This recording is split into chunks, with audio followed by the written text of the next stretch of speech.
నటుడు విజయ్ దేవరకొండ రిలేషన్లో ఉన్నారంటూ ఎంతో కాలం నుంచి వార్తలు వస్తూ ఉన్నాయి. ఆయా కథనాలపై ఆయన కూడా స్పందించారు. తాజాగా ఓ ఆంగ్ల పత్రికకు ఇంటర్వ్యూ ఇచ్చిన విజయ్ దేవరకొండ డేటింగ్ రూమర్స్ గురించి మాట్లాడారు. సమయం వచ్చినప్పుడు తప్పకుండా తాను అన్ని విషయాలు బయటకు చెప్తానని అన్నారు. నేను సిద్ధంగా ఉన్నప్పుడు దాని గురించి మాట్లాడతా.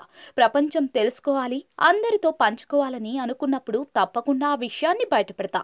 దానికంటూ ఒక ప్రత్యేక కారణం, సమయం ఉండాలి. కాబట్టి అలాంటి రోజున సంతోషంగా నా వ్యక్తిగత జీవితం గురించి అందరితో పంచుకుంటా. పబ్లిక్ ఫిగర్గా ఉన్నప్పుడు నా వ్యక్తిగత జీవితం గురించి తెలుసుకోవాలని అందరూ ఆసక్తి చూపిస్తూ ఉంటారు. అది వృత్తిలో భాగంగానే భావిస్తా. దాని నుంచి ఎలాంటి ఒత్తిడి తీసుకోను. వార్తలను కేవలం వార్తలుగానే చూస్తా. ఒక్కసారి అలాంటి వార్తలపై స్పందించా అని విజయ్ దేవరకొండ తెలిపారు.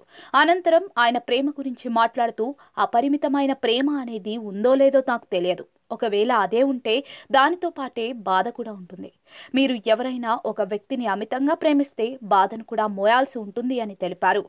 విజయ్ దేవరకొండ ప్రేమ, పెళ్లి గురించి ఇప్పటికే పలు సందర్భాల్లో వార్తలు వచ్చాయి. ఈ ఏడాది ఆరంభంలో ఆయన పెళ్లి గురించి పలు వార్తలు సోషల్ మీడియాలో చక్కర్లు కొట్టాయి. ఈ వార్తల గురించి ఆయన అప్పట్లో స్పందించారు. అందులో నిజం లేదని తేల్చి చెప్పారు. ప్రతి ఏడాది తనకు పెళ్లి అవుతుందనే వార్తలు సాధారణమైపోయాయని అన్నారు. ఏడాదికొకసారి తనకు పెళ్లి చేసేస్తున్నారని ఆయా కథనాలపై అసహనం వ్యక్తం చేశారు. ఫ్యామిలీ స్టార్తో ఈ ఏడాది ప్రేక్షకులను అలరించారు విజయ్ దేవరకొండ.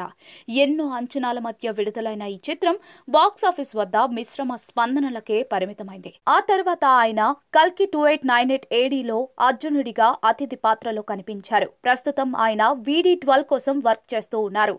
గౌతమ్ తిన్ననూరి దర్శకత్వంలో ఇది తెరకెక్కుతోంది. సితారా ఎంటర్టైన్మెంట్స్ పతాకంపై నాగవంశీ దీనిని నిర్మిస్తూ ఉన్నారు. ప్రస్తుతం ఇది చిత్రీకరణ దశలో ఉంది.